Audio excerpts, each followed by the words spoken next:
Welcome to the Next Tier podcast. The Next Tier is a leadership podcast about the people decisions that shape organizations and the moments that define careers. Here's my co-host, Tier 4 Group CEO, Betsy Robinson. Thanks so much, Rob. And I am super pumped today to introduce our guest, Joe Macchiarella. And before I do a little bit more of your background and intro, so Joe and I have known each other for 20 years. Maybe I should just say 10 plus. 20 years. Might even be more than that. Two decades. Yeah, I'm rounding down. But Joe was also, when I was a little baby recruiter, before I was CEO hat Betsy and founder hat Betsy, when I was a little baby recruiter getting started in this industry, Joe was a hiring manager at one of the clients that I was supporting, and he is the person I made my very first hire with. Wow. And many, many more after that. But he probably didn't know that behind the scenes. So for our listeners, Joe, who are just meeting you for the first time, what should they know about you beyond your titles? How much time do we have? As much as you need. We can edit. Yeah, absolutely. You got the mic, man. Go. Outside of the professional, well, I guess it's a bit of professional, but at my core DNA, I like to help people. That's just what I do. I've always been that way. When I was a little kid, I wanted to be a police officer or a firefighter or something along those lines. Something in law enforcement or public service safety type stuff. Wound up in IT. We'll get there how that happened, but yeah. So that's just how I'm wired. And big sports person, huge sports person. And growing up and being involved in all the sports, like I always connected with people and talked about how, hey, you could do this, you could do that. So kind of like a teacher type mentality without even knowing that's what I was doing, right? It's just what came naturally. And then as I got into my career, I just love pouring into people. Read a book early in my career, How Full Is Your Bucket? Was a book that I read that went around at cBeyond that was circulating over there. One of the first books that the management, passed around. And that really resonated with me and it connected the dots. Oh, that's why I like doing this stuff, right? And so very much sports, very much giving into people. I have 6 kids between me and my wife. She had 3 coming into the relationship. I had 3 coming into the relationship. So a lot of kids, a lot of stuff to do. Very, very young grandparents. We have 2 grandchildren, one on the way. She's actually due June 1st. Oh, wow. So that's coming up pretty quick. And if she doesn't come by June 1st, then she's coming by June 3rd because that's in the books and scheduled. So, and really big into music and movies. Love it. Okay. I'm going to save some of get into that movie question a little later. Well, and as we get through this conversation, I can assure our listeners, you are going to want to follow Joe when you hear a little bit more about his background and his viewpoints. But I will say you are one of the people I ring the bell on LinkedIn. So every single time you post something, I get a notification because your advice for helping people, for pouring into others, it comes across whether it's, a direct report of yours or whether it's just someone who is, an audience reading that on LinkedIn. So all of you are going to want to go follow Joe and then ring that bell to get his advice. So, all right, well, we want to start a little bit with your journey. So I know you touched on that, but you've built a career that spanned Goldman Sachs, cBeyond, which is how we know each other, Stratix, Trextel most recently, and now ISG Technology. So you've had an arc across finance, across telecom, managed services, and a lot of people in tech tend to pick a lane and stay in the same industry. So you've intentionally crossed those lanes. Mm-hmm. So walk us through that journey. How did you get there? You said you accidentally wound up in tech. So start there. How did it happen? Yeah, so some of it intentional, some of it unintentional. And I'll take you even back a little bit further from Goldman Sachs. I started out very young working for a company, American Communications. No one's ever heard of it. It was out in Staten Island, New York. It was a cabling company and doing physical cabling, right? So first job, I was just happy to have a job and making money and being able to take my girlfriend out to dinner and, stuff, right? See a Mets game. Yep. We were doing a lot of cabling work for a company called Rome, which eventually got bought by Siemens. And we were in New York City and going to all these massive type enterprises like Estee Lauder and Mount Sinai Hospital and like all these really, really large footprints, and doing all the cabling work. And we were doing it for colleges and all sorts of stuff. So anyway, the Rome guys would be on site programming the PBXs. And I had interest in that in school. I liked computers, and I was messing around with computers and doing computer programming, back before there was real computer programming, like Commodore days, right? Where you're doing line 0, 5, 10, 15 and all that. And so I had interest in that. And hey, what are you guys doing here? And I'm young at the time. I'm 18, 19 years old or whatever, right out of school. And they're like, oh, let's show this kid how we do this stuff. And I took to it, and I became pretty good at it pretty fast from what they were telling me.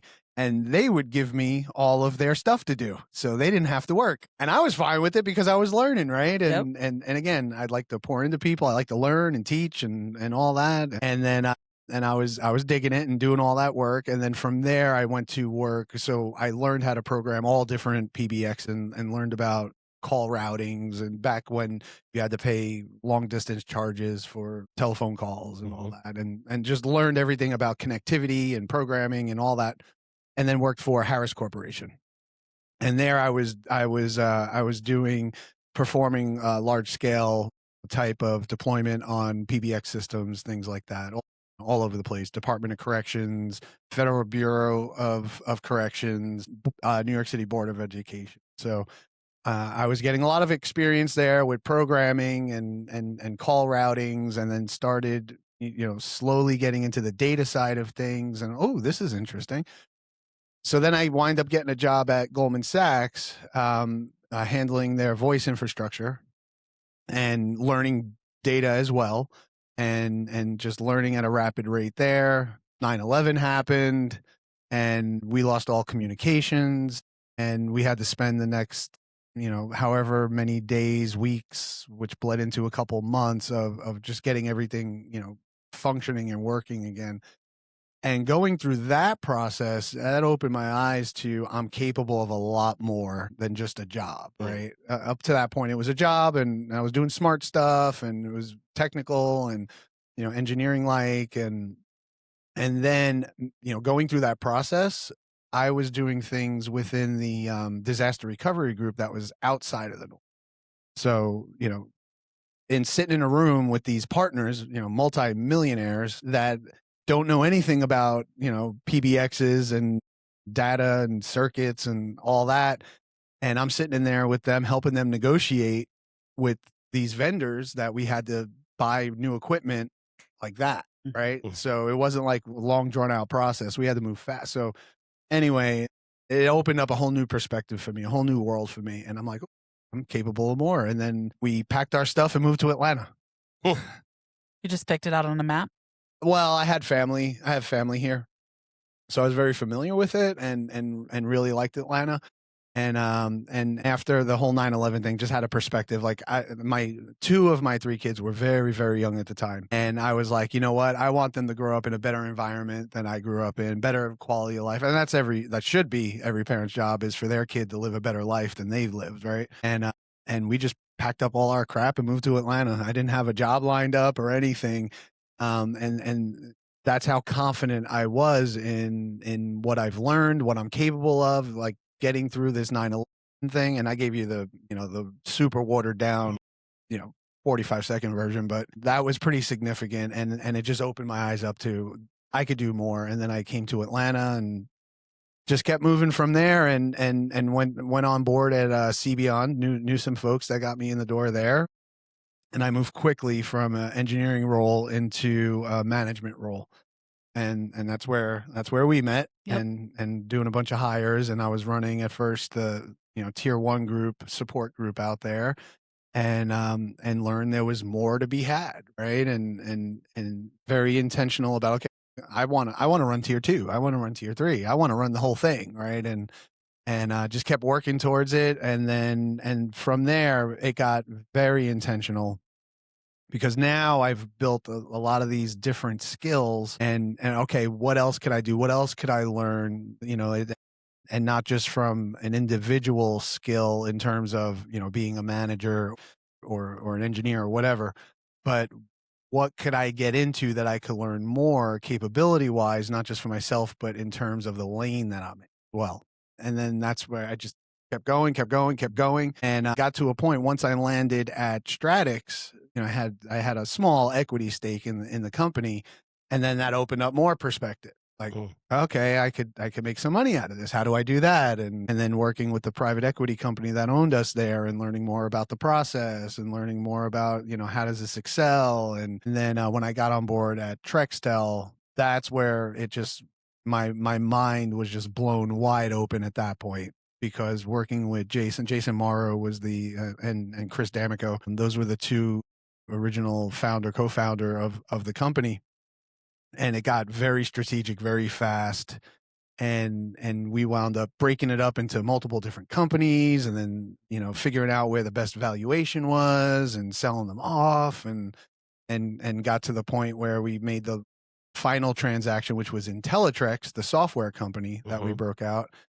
And then, what's next? And I had my ears open. I was looking at some investment opportunities. I was, thinking about going into that lane and talking to some folks around that stuff. And then out of left field, ISG, recruiter reaches out to me, and I'm like, yeah, okay, I'll listen. And I've talked to a bunch of recruiters at that point and turned down a bunch of opportunities. But this one made a lot of sense. And kind of brought me back to, because in some capacity, one way or another, in many, many different companies I worked in, I was either working for a solution provider or serving a solution provider.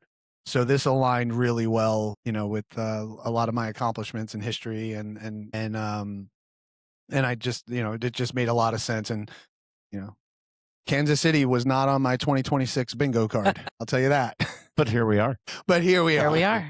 Yeah. Having to be a Chiefs fan and all the things. You can still cheer for them. I want to ask you about cBeyond, because when I think about cBeyond on my side of the table, I know a lot of sales folks that cBeyond crafted kind of in the Atlanta market. And I worked for an outsourced IT provider that sold CLEC, and cBeyond had that market cornered just because of the sales force. But also I remember at one point going into the NOC, this was probably early 2000s, you were probably managing at the time, and I didn't know, but very innovative on the front end of the CLEC landscape, I feel like. And I think about when I heard, you said as your journey, you knew you had skills, and you landed at cBeyond really at the right time in your career, because they were on the up in their investments in technology and people. I think when we look at intentionally how you're in the right seat now, and how you got there, I go back, and Goldman Sachs, probably the most recognizable name. But what I know about cBeyond in the local Atlanta market is on the sales side, but I also know on the tech side, having placed people there as well, that you wouldn't be where you are without that experience at cBeyond. cBeyond built you different. Yeah. Yeah, for sure. They gave us, and a bunch of young people, they gave us full autonomy to make decisions and do things. And don't get me wrong, we had senior people overseeing us and grabbing us if we were going off the rails and going in the wrong direction. But they were very good about letting us play out our ideas and do things and be creative. And it was a wonderful environment for I think I was there 7 to 8 years, somewhere around there. And it was, especially the first 5 years, it was great, because they empowered us to do stuff, and you were just built different over there. You had a lot of responsibility. A lot of the people, like I said, were at a young age at that point in their career, and you don't think about that stuff at that time, right? It's just what you're doing, right? But it built us different. So the previous guests that we've had on, this concept of sponsorship has come up over mentorship. And I think it's really important for us to ask you, was there anyone during your time at cBeyond that was a sponsor for you and was behind you, pushing you up those ranks? Because if we go back to it without that person, maybe you don't take certain steps along your journey there as well. Yeah. So a few different people at different points in time. One person that was a big influence on me, a big, cheerleader for me, and someone who poured a lot into me and helped me move up pretty quick, was Julie Jenkins, who was Julie DeMoss before, she got married. But She took a very much ownership of me, and it was genuine how she wanted to see her people thrive and do better, and a lot of my creativity, like you got to be a creative person to have the creativity, right? But she helped draw it out of me. Her and Bob Henderson was another one. She reported to Bob, and then I eventually went to work with Bob for a little while doing consulting type work. He started his own consulting thing after he left cBeyond, and I went there for a little bit, and that was a lot of fun and interesting. It wasn't very long, but that was between Stratix and cBeyond. But yeah, Julie, and then later on down the line, a couple people that I learned a lot from in a short period of time. Brent Cobb was one. He wound up eventually taking over the operations, and I think he was COO at one point in time. He became COO. But Ashish Basario was another one that just brought a whole new level of thinking.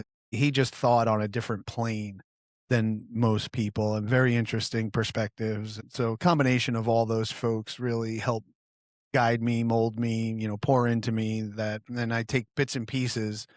I don't try to mimic myself. A lot of people try to mimic themselves according to their leader. I don't mimic.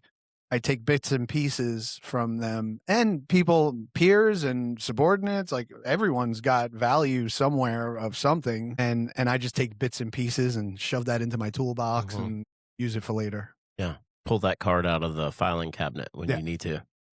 100%. Oh, just to round up the cBeyond conversation, I mean, so many amazing people, many that you mentioned. I mean, I still keep in touch with today. Ashish, brilliant. Julie, just one of the most amazing humans. And understand it was a business and that they sold and all, but I mean, it was when I think about my 20-year career and the clients I've worked with, it was a special, special place. And the culture, I mean, just doesn't matter. Leader down, every single person. I mean, just one of the best cultures of any company. I still keep in touch with a lot of those folks today. And, as I'm trying to figure out product market fit for, whether it was Trextel and Teletrex, when I was looking at doing investment stuff, reaching out to people to get it, just pick brains and things like that. I reached out to a bunch of people in my network, but a bunch of people through cBeyond as well, because we had a lot of brilliant people over there. Many, many. Absolutely. So you've had a rare vantage point that not many people get to reach in their career. Talk about the next tier. You've kept going up the next tier. So you've sat in the engineering seat, you've sat in the hiring manager seat, then you've sat in the C-suite, right? Leading an entire organization. So you have a perspective that a lot of people just simply don't have. So when you think about hiring talent, how has your philosophy evolved from those early days of, screening resumes for the tech support roles now to setting the strategic direction for your company? So when it comes to the thing I land on the most is the person. How are they wired? How are they going to respond in stress situations? How are they going to respond, when the going's good, when it's not so good, right? And just how they're wired in general. What type of person are they? Because, and you've all heard this before, and anyone listening probably heard this before as well, is culture eats strategy for breakfast, right? We've heard it a million times probably. And it's very much true. And you could have the greatest systems, tools, processes, and all of this stuff to set you up for success. And it could not work because your culture's not there. The people are not bought in. They're not driving. They're not committed. And so I always land on what type of person it is. And you need to have a very high level of discipline. No matter what you're doing, you have to have a high level of discipline. I mean, motivation fades. When you have discipline and you just do the thing, I talk about this a lot to people, and you probably see it on my LinkedIn quite a few times, but if you just do the thing, luck will find you, right? And anyone who became successful out there, it happened through luck. Now, not lottery ticket luck where, just one day, big deal falls in your lap and it makes you, not like that. But when you have the discipline and you're consistently doing something, even when you don't want to do it, and you're just hammering it out with gusto every single day, eventually you're going to walk into those opportunities that are going to make you. And that's the luck portion. Like, oh, Jeff Bezos got lucky. He, whatever, around his story. No, well, he did, but he was doing a whole lot to walk into he the made luck. his own luck. Right. That's a good way to put it. Yeah. You make your own luck. So, Mhm. and that's what I look for. I look for, how's the person wired? That's really what I'm looking for. I love hiring because of discipline. I love hiring. It doesn't happen often, but when you get candidates with military background, I love that because, and especially depending on what they're doing in the military, like there are components, just like me going through the 9/11 event, kind of wired me different and gave me a perspective and how to get through really, really hard things and be successful at something. They're doing the same on a way, way more, risky level, depending on what they're doing out there. So I really like hiring military people for the discipline, and then people who may not have all the experience that that the job's calling for. There's a base level you need, in order, to be able to do the job, or at least be trained to learn the job. But look at it this way. All of us in here and everyone out there listening, what you do today for a living, you weren't born knowing how to do that. You learned how to do that. Right. Right. So that's my perspective on it. We could teach anyone anything. We're not surgeons. We're not doing open heart surgery, right? We're not doing anything that is gonna, be life threatening to someone. So you can learn to do anything. And I've even run into scenarios where I've hired numerous people that were looking for a second chance. And so that leads into the hunger aspect of it. Like, how hungry are they? How disciplined are they? And I try to put those pieces together to hire the right person for the job versus the right skill set for the job. So how do you follow up on that is, how do you then craft questions or pull things out beyond the resume, right? So, I mean, you can see like the military background, some other things on the resume. How do you, and what do you ask to pull that out of them?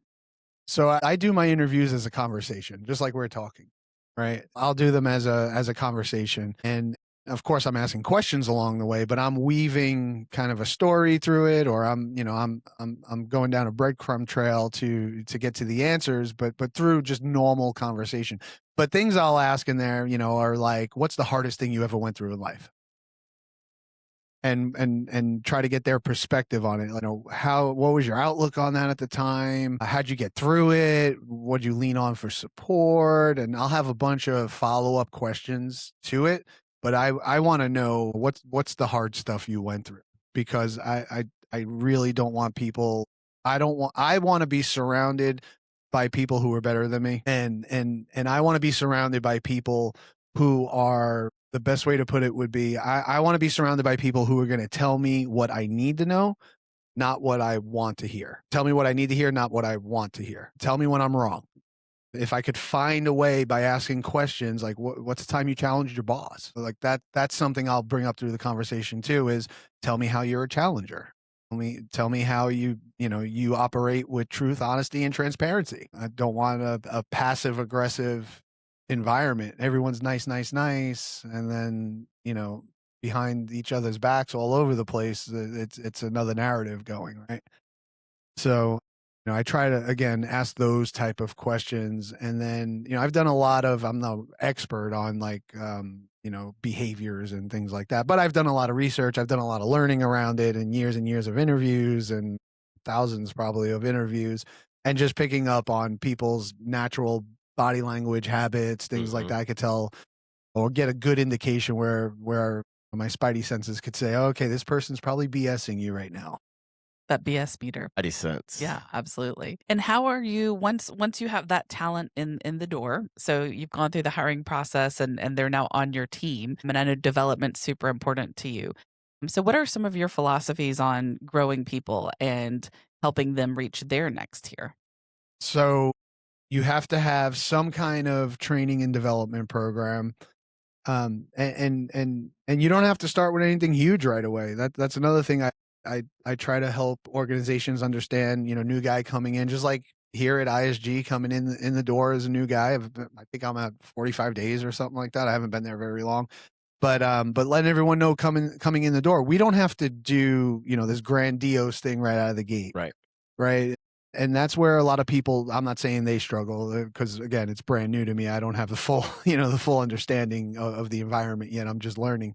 But a lot of other places I've been, people, they're like, oh, we need this, we need that, and here's what it needs to look like, and they're going from zero to big picture to this grandiose thing that it's going to look like in 90 days, and that's not going to happen, right? Yeah. You're going to fail miserably. Yep. Too much too fast, and you got to take it slow. So but some kind of training and development program in place, even if it's handled manually. You get to the point where you get systems, tools, automations, you bring in AI, whatever, you start structuring and building up and scaling up. But having a training and development program, having a mentorship program, for me, coming into ISG and every business that I've gone into, immediately, is voice of the employees, voice of the customer. Okay. And getting an understanding of where we're at. Mm-hmm. What are we doing that's working out great? What do we need to get better at? And is there anything we just need to stop doing because it doesn't make sense and this is creating insanity and chaos, and just end it? Oh yeah.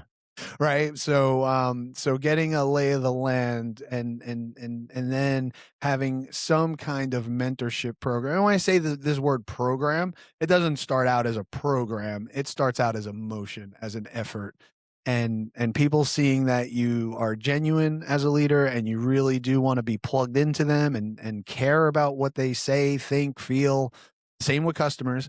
And then you start taking action on those things, and to get some quick wins to show them, I am going to serve you.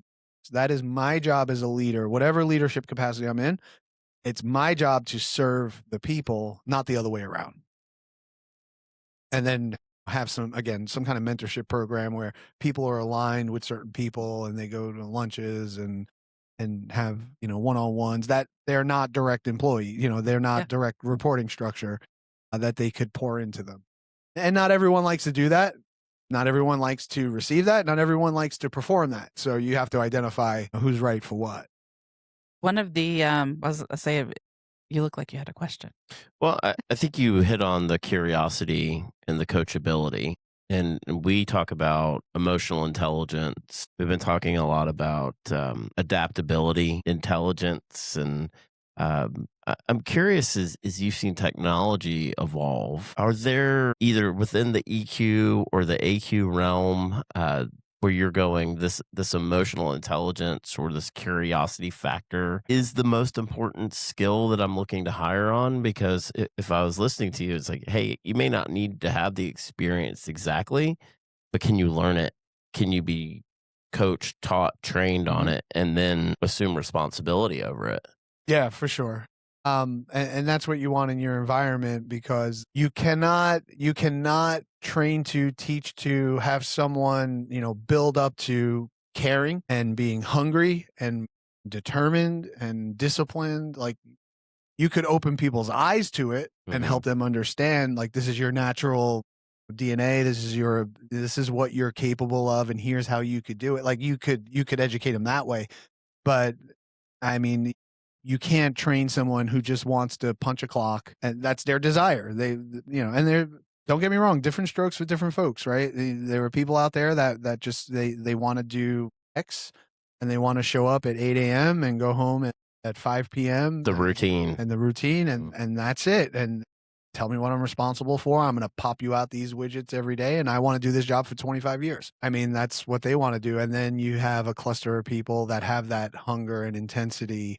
And I'm not saying every single position in your company you hire that way. That should be the goal in the outlook, but you can't promote everyone as well. So now you start running into, down the line, of people that will, you're going to pour a lot into, you're going to invest a lot into time, money, etc.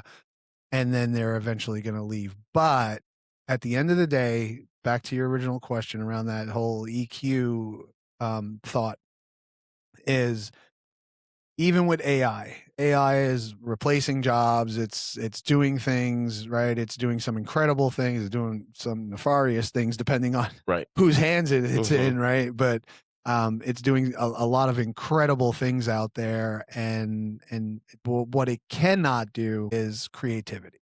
true creativity. And that's where the EQ comes in, right? And it has, AI doesn't have feelings. It doesn't have empathy, right? Right. There's a lot of human components missing in that. And if you hire the right people, not only will they leverage, AI type stuff, in a very positive and forceful and effective, successful manner, but they are also going to have a lot of this creativity, empathy, and things around a human component that is going to manage the AI process really well for you and the outcomes you want to deliver. As you were just talking about that, I just had a thought about another Q, and it's adoption intelligence. So PQ is what I was thinking, because to your point, technology is evolving so quickly. AI is replacing mundane or repetitive jobs, but also creating capacity for others as you're going through your hiring process. How quickly can this new hire or this next employee adopt to the constant change that we're going through?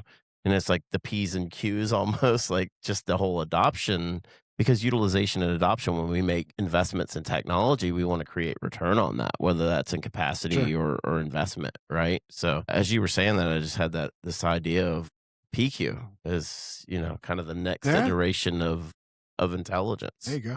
Yeah, 100%. Well, you brought up AI, so we're going to go there. Let's do it. We're going there. But, we've talked to some past guests about how AI is influencing their specific industry. So I think you have a really cool lens from a managed service standpoint, because one, you're a service provider, and two, you probably have a lens of thousands of different clients that you're supporting, right? Versus just banking or just healthcare. So how is AI changing the managed service landscape? And then I guess part two of that question is, how do you lead through that as an executive? Yeah, so because again, it has the potential of taking away jobs, and people get freaked out by that when you start talking about AI coming into the environment. But so a couple things would be, one, helping people understand we're not eliminating people, we're eliminating tasking we don't need to free up your time to go do some more important stuff. It's more of a bandwidth multiplier type of thing. I don't want to use AI to eliminate jobs, so to say. I want to use AI to get more efficient and then repurpose, because I've budgeted people to do things, right? And we're hitting expectations. I'm playing sunny day scenario with everything, right? And we're hitting expectations or exceeding expectations around budget. And I'm the type of leader that does not believe in let's move our gross profit from 55% to 90%, because 90% will not be sustainable. You're going to get a quick pop and doing a lot of efficiencies, and you just, costs rise every year around product, services, people, wages, you're giving raises. So you don't want to move the needle like that. And I want to repurpose people. And I want to identify needs that we have that are more creative, right? That require more, true creative thinking, and helping people understand that, right? It's because AI, again, doesn't have emotion, doesn't have empathy, doesn't have a lot of these things. If, for an example, you have an AI call bot that's calling customers or taking calls from customers, and the customer gets upset, and they're raising their voice and all that, and getting upset, that the AI is not going to handle them much different other than saying, I'm sorry, or whatever, right? It's infinitely nice. And then you have the creative people to say, hey, when a customer's really pissed and they use these languages, let's have the AI, if you have true AI that has, the learning model on it.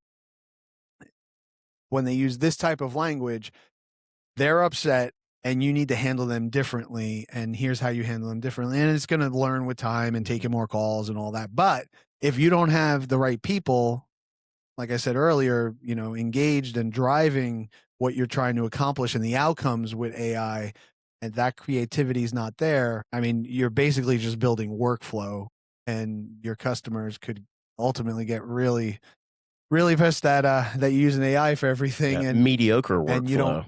And you don't really care about me and all that. So, absolutely. Any examples recently that you could publicly share of some wins with AI? Yeah, I could speak in general with some of them, not so much detail, but using a call bot to do confirmation call, customer confirmation, whether you're shipping them something or you're setting up a dispatch, text coming out to them, or do an installation, or follow-up call to say, hey, did we solve your problem? We think we did, and tech, there's no need to have techs calling customers for confirmations. You could solve that in an automated fashion, which frees up the techs or the PM or the project coordinator, whoever, to go do more cycles. Like at the end of the day, people want to be as productive as possible. You feel really, really good when you had a highly productive day at high quality and no friction, right? So if you could inject the technology to take away the friction and make it easy, a lot easier, a lot more smooth to do the job, then you're going to get a lot more done. You're going to feel great at the end of the day and all that. So a lot around the confirmation of services, calls, activity, and then workflow. When a ticket comes in, to respond right away saying, we got it, we're working on it, which even existed before AI, but then assigning it, having workflow. Okay, based on this problem type, it needs to go to this group, versus people sitting there and seeing a ticket queue and saying, okay, I got to give this to this engineer, to this group and that group and this and that. But then having all the languages as AI is doing the workflow to tell the customer, give them updates as it's a real person, that it has very unique languages in it and things like that. So a lot of workflow automation. Yeah. And as you were mapping that out, I think about like every step in that cycle is almost its own system, and then the decision science behind it.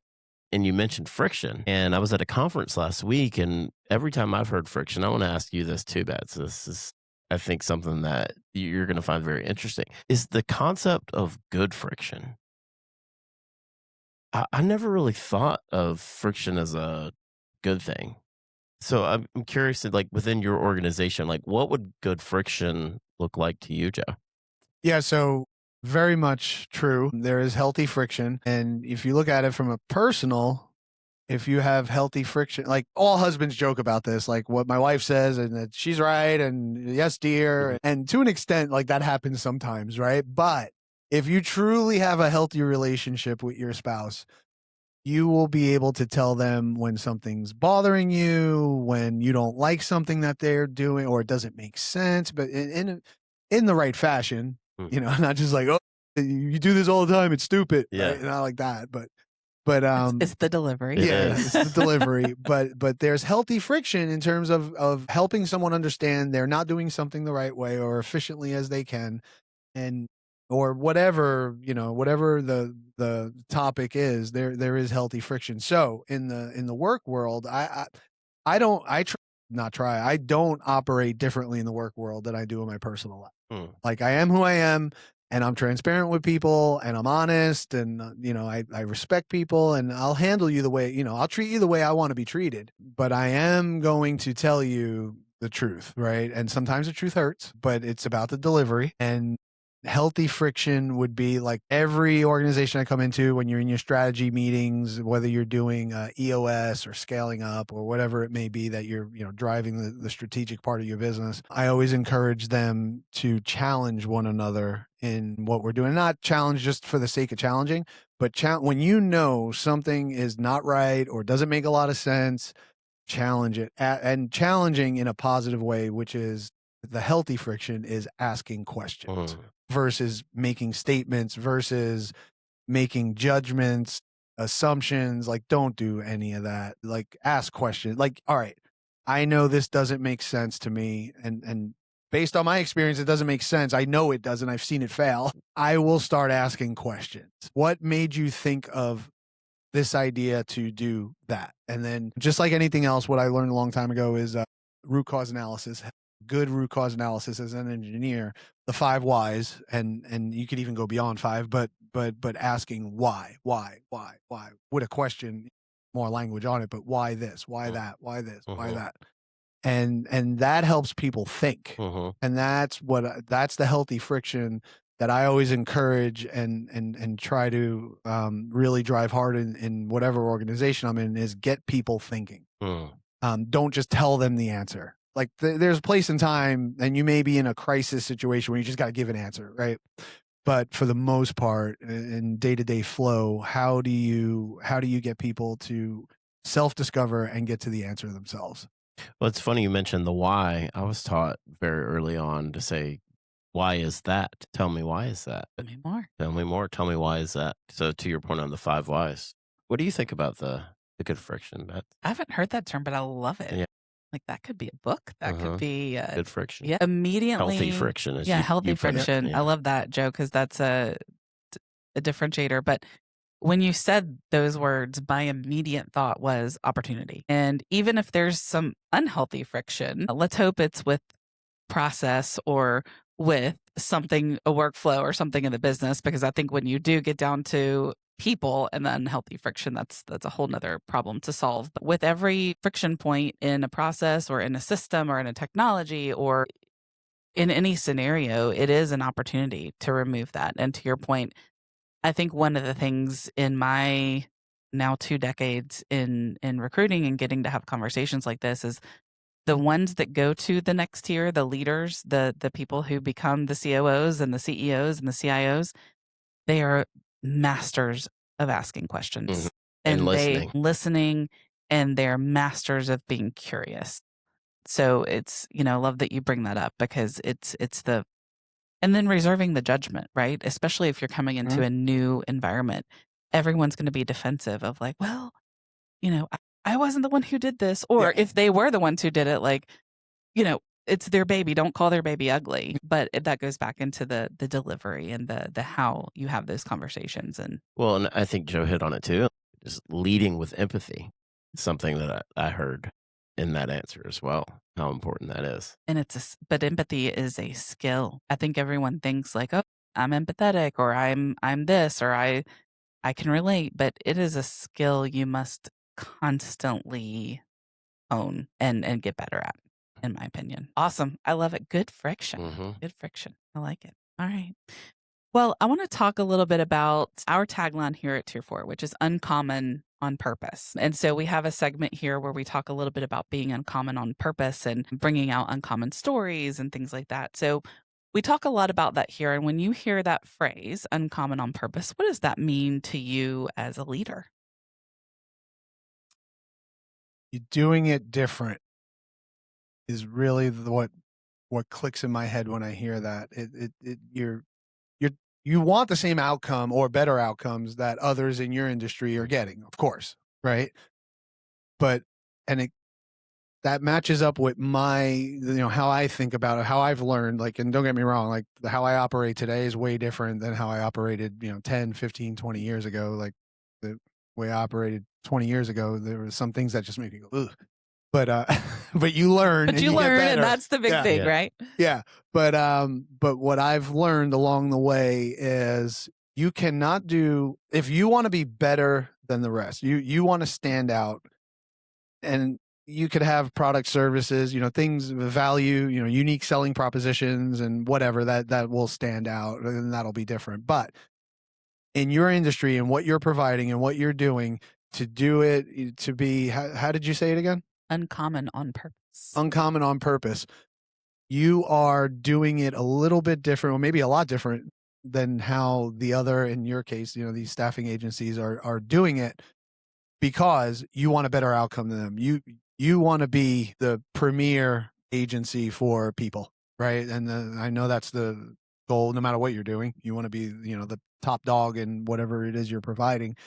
So you need to do a little different, because if you do it the same as everybody else, you're going to get the same result or worse, because you haven't been doing it as long or have the credibility and other stuff that others have. And you'll just be slamming your head on the wall, giving yourself brain damage, saying, why isn't this working? Right? Or how come we can't get traction? So you got to do it. And at least that's what it means to me when I hear that is we're not going to be the same, but we're going to be better. I like that. So what do you do differently from most executives intentionally as a leader? Maybe 2 or 3 things that you think are contributing to your success. I connect with people directly, and I love that. And I've always targeted, I've always targeted opportunities, especially later in my career, around how could I be able to connect with as many people as possible in the company. Because at some point, if you get a company that's just too damn big, you're not going to be able to do that. You can't get to know 1,000 people and remember intimate things about them, right? But I do like to make connections with people. I do like to spend time with them. Like I said, when coming in the door, I have one-on-ones, sometimes smaller group settings, but a lot of one-on-ones with the internal employees. I don't care what your role is in the company. And then they have my cell phone number, and they obviously they have me on Teams, and I help people understand, look, you can reach out to me. And a lot of people will be hesitant to, just because of, I'm their boss's boss's boss. And then I will reach out to them on Teams for whatever reason. I'll find a reason to reach out to somebody, and it'll be random. And I may not hit every single person in the company over the next 3 months, but I will reach out to people and make some kind of query about something, or just say hi.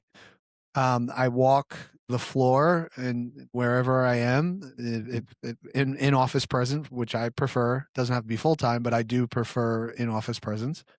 I will walk the floor and say good morning to people, or good afternoon to people. I will be conscious of, we have people starting in different shifts. If you have, a 24/7 operation or whatever, and just walk around and say hi to people, right? And again, have that human component, that one-to-one connection that most executives don't do.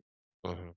Because most executives didn't grow up in the way I grew up. Not personally, but in terms of in the work world, right? A lot of people came right out of college and got a job in, not being a frontline, worker, so to say, A cable installer. in the industry, and trekking through mud, and You can literally say you've been in their shoes for Yeah. sure.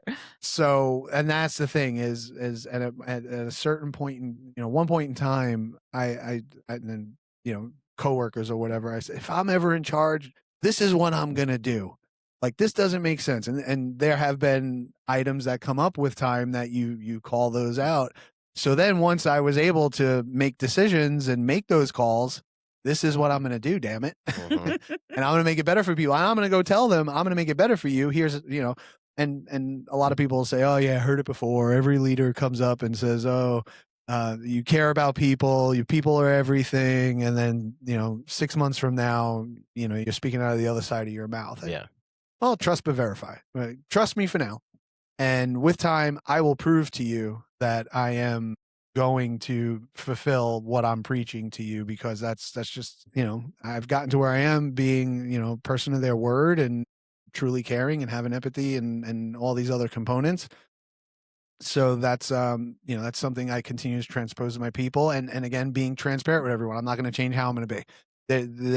They're gonna know me as me, and person, one of my best friends, how they know me is how my coworkers are going to know me. Just because if you could be open, transparent, honest with people, and not afraid to, pull back the curtain, they're going to trust you more. And that's what you want.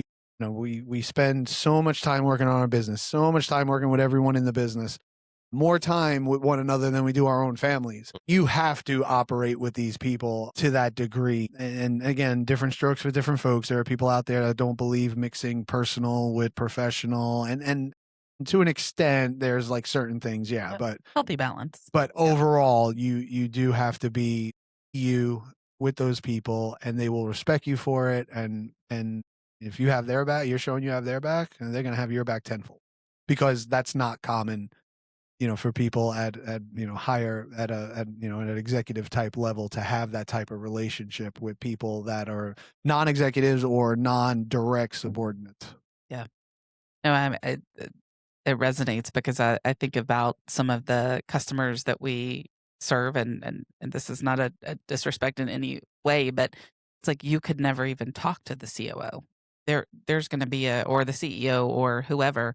There's going to be an entourage around them managing every, piece of their calendar, or you're going to only get to raise your hand in a town hall. And so I do think it's important like that you have that human component. And Yeah. yes, you can't meet 1,000 people or 30,000 people, but if you don't spend time talking to a group of them every now and then for sure, or making your presence known, going around and saying hello, then you're inadvertently creating a culture where you can't be open and you can't Yep. be authentic. Well, I like what you said. Trust me, but verify it. Mhm. Trust, but verify. Yep. Really powerful. Yeah, in all areas of life. I think that's a great life advice Yeah. for sure. I'm curious, what advice would you give to someone trying to reach their next tier, maybe from an individual contributor to manager or from middle management to senior leadership? What would you say not to do? What red flags or kind of traps would they need to avoid? There's a lot of things. One thing that immediately comes to mind is team first mentality. It's not I. There's no I in team, right? And what's funny is I think it was it Kobe Bryant that said there's no I in team, but there's I in win. Yeah. Oh, I like that. I used Yeah. to joke when my soccer coach would say, "There's no I in team," and I was like, "But there's a me." Me. Yeah. But the me mentality. I did this. I did that. I did this. That is not. It shouldn't get you promoted. If you're in the wrong culture, you're in a toxic type of environment. It's not a healthy culture, and the selfish mentality that will get you promoted because that's the culture and the climate. Shark. Right. And I don't see why people would want to work in that environment, but any healthy environment, talking about I did this, I did that, I. A good leader, any leader worth their salt, will identify that as you did not collaborate with anyone. You didn't engage with others. You did this. Or you just made other people do it and you're taking all the credit for it. Mhm. Right? Those are the two thoughts that would come to my mind. I listen to that in all interviews. I'm glad you brought that up. If I hear you continuously say I in interviews versus we or my team, now you need to dig in to your point Sure. to know, well, what did their team do or were they not part of, you need to dig in to figure out what was the individual contribution. But if someone says I throughout a whole interview, I can throw that resume in the trash. Yeah. They are not getting hired either at tier 4 or with my customers that I know have very much a we mentality. Right. And it's okay to say I took ownership of the situation and I grabbed the cross-functional groups and brought them together and we did X, Y, Z. Right. It's okay to say I. You don't have to stay away from it 100%, but it can't be all me. No one's going to promote you because no leader worth their salt, because one, you just don't have the right makeup for it, right? It's a selfish mentality, but not only that, you don't know how to engage others and collaborate and bring people together to solve a problem as a unit. That's one thing not to do. For me, that's probably the biggest thing to avoid. And then what comes along with that is, taking credit for other people's work or plagiarizing stuff, in terms of someone, or you see a website that they're doing this type of stuff and then you just go modify it to be your own and things like those aren't things that you should be doing to get yourself recognition and promoted. And don't try and kick the door in. That's another thing. If it's going to be, it's going to be. I believe that in life in so many different ways, but even in the workplace, just make your voice heard. And you do want to self-promote to an extent. You have to be very careful there as well, because if you self-promote too much, it could come across selfish, even if you're using the right languages. This leads into, I know it wasn't the question, but one of the best things you could do is get people cheerleading for you and promoting you, right? And promoting what you're doing and your word. Because if you're making a true impact and you're doing something very positive, very powerful, other people are going to talk about it. Just like if you're doing something very wrong, very negative, other people are going to talk about it, right? So, that's what comes immediately to mind. Yeah, that's great advice. I love the don't kick the door in. It's a quote in and of itself. Awesome. Well, we have another segment of our podcast called the Top Tier 10. So we do rapid fire questions. We have a bank of questions. I'll probably do 5. I'll let you do. Maybe you do 5. And so just, whatever comes to your mind. And I might switch it up a little bit based on the intro. I know some things about movies and Let's do it. and things. But okay.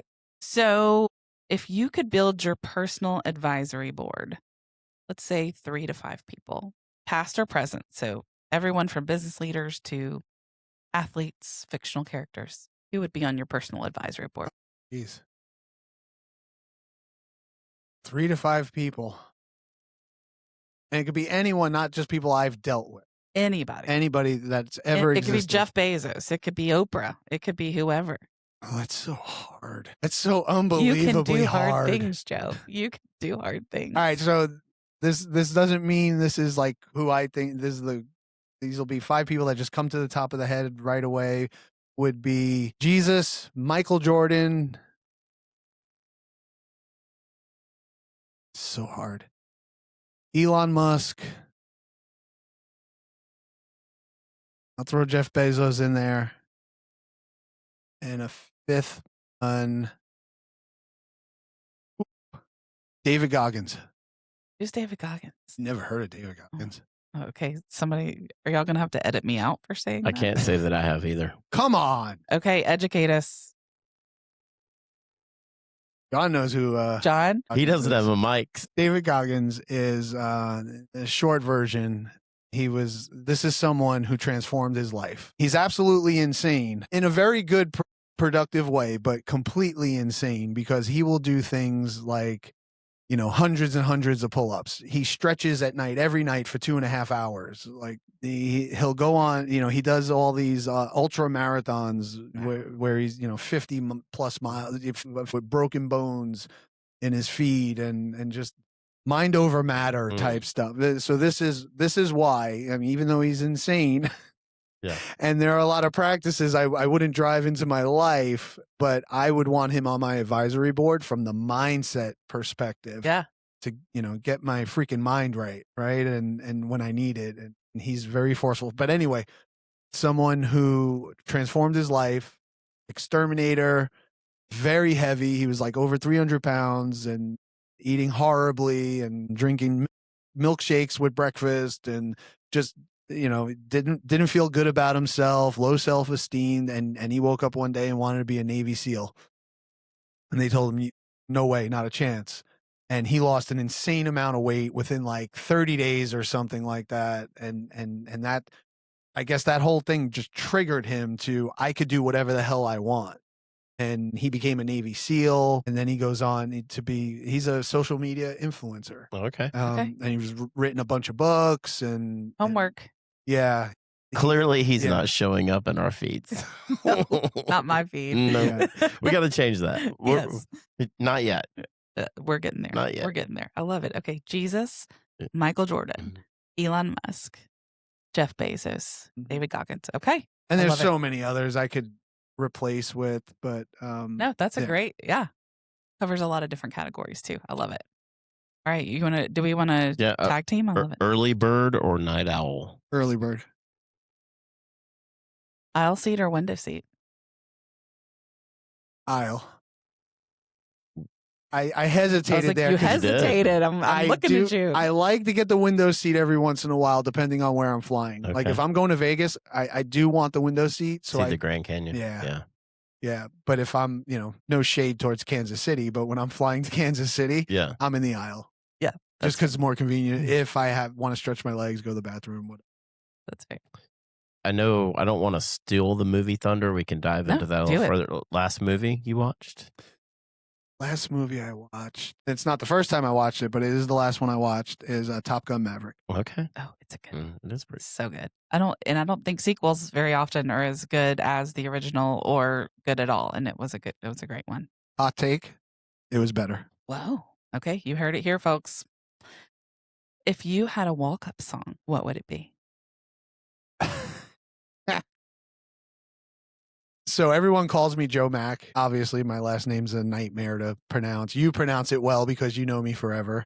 Most people butcher it, and no one could spell it. I think there's been like 3 people I ever met in my life that spelled it on the first try. So everyone calls me Joe Mac. And why I laughed is because in the past, people have said, your entrance song is Return of the Mac. Oh, okay. I like it. Yeah. I like it. I don't know if I'd pick that for me, but that's what people What have other people have associated. said. What other people have said. Love it. I love it. I love it. All right, you mentioned music. So, favorite band, artist? Lots. If I have to nail down one, and actually, just did a road trip with a couple of coworkers, and they asked me the same question. Yeah. So if I had to pick one band, I'd go with Led Zeppelin. Okay. I have a really wide palette of music, as you'll see here. So if I go Led Zeppelin on the band, and there's so many good bands and so many that are like right there with them, and for my personal liking. But female performer, I would go with Alicia Keys. Okay. That's terrific. And if there's other ones you want to hit me with, Well, a favorite Zeppelin song then? oh, Stairway to Heaven Okay. is classic. Yeah. But probably Black Dog. I love Black Dog. Favorite Alicia Keys song? Favorite Alicia Keys song.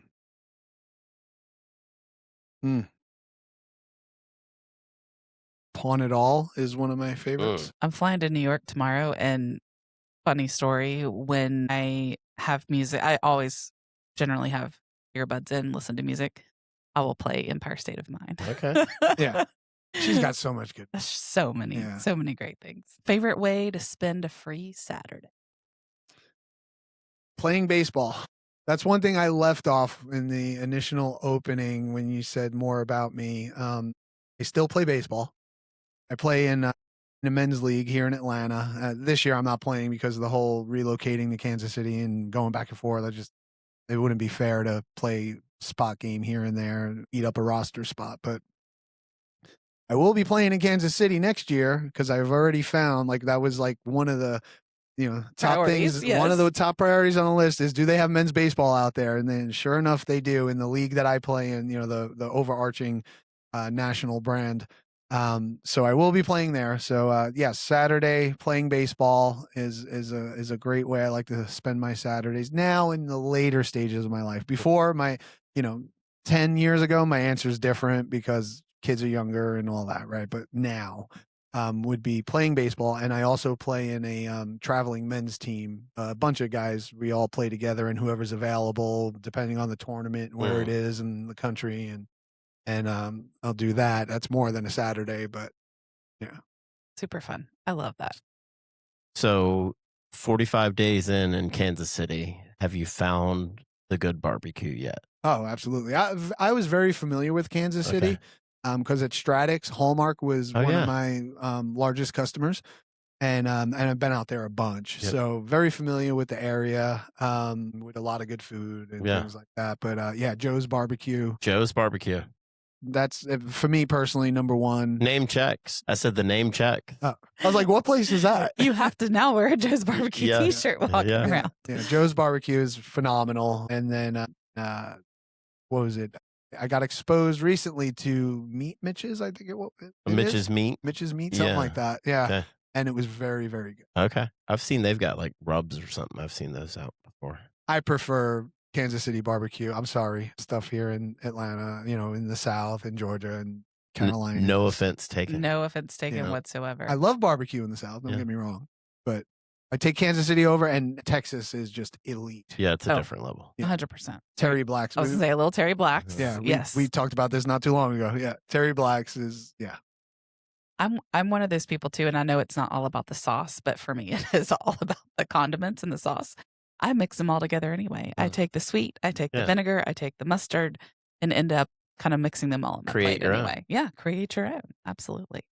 Well, Joe, we've loved having you here, and I want to ask one closing question in the spirit of the name of our podcast, which again, The Next Tier. So if someone listening today, and likely someone is trying to reach their own next tier, I know you've given a lot of great advice, but what's the one thing you'd leave them with? Be genuine. I hit on it earlier. Be genuine. Operate with truth, transparency. And if you're not comfortable with the transparency piece, you do need to be transparent to a degree. There's a difference between full transparency and being pretty transparent. But you do have to be genuine about it. You have to operate with good in your heart, the whole, clear eyes, full heart, can't lose type thing, right? If you've seen Friday Night. But be you, Don't be someone different, because you're not going to be able to maintain, you're going to become a bad actor at some point. It's very important to be genuine and to be you and just do the damn thing. Like I talk about that is the most important thing. Is, you've seen plenty of people be successful out there and move up in their careers and build a great life for themselves that are not good people because they did the damn thing and they didn't stop and they were disciplined. So don't look for motivation. Be disciplined. Motivation fades, discipline wins, and then you get motivated because of the discipline. When you start getting the wins and seeing the things stack up, this worked. I feel good, right? And that's what gives you the motivation. Building on momentum. Yes. Yeah. So, and I sum this up to everyone. I just want to do great work with great people. And if you believe that in your heart and that's how you operate, others will notice that. And, if you're a hard worker, the work's going to show for itself. You can learn everything else and add all the bits and pieces into your toolbox and use it for later deployment, but pick up the good stuff from everyone around you, not just your leaders, everyone around you in your personal and professional life. I love it. Wrap up with do the damn thing. Do the damn and thing. Be a good human. That's it. Simple. It's your future book title, by the way. I mean, I don't know if someone already has a do the damn thing book, but that's your future book Probably title. get creative with the spelling on it if you needed to. Maybe. Yes. Yes. Like do the effing thing? Maybe. Or you thang. I don't know. Thang. Awesome. Well, thank you again for joining us, Joe. Thank you for having me. And we'll see you soon on the next tier. Yep. Success isn't accidental. It's uncommon and it's on purpose. Love it. Thank you.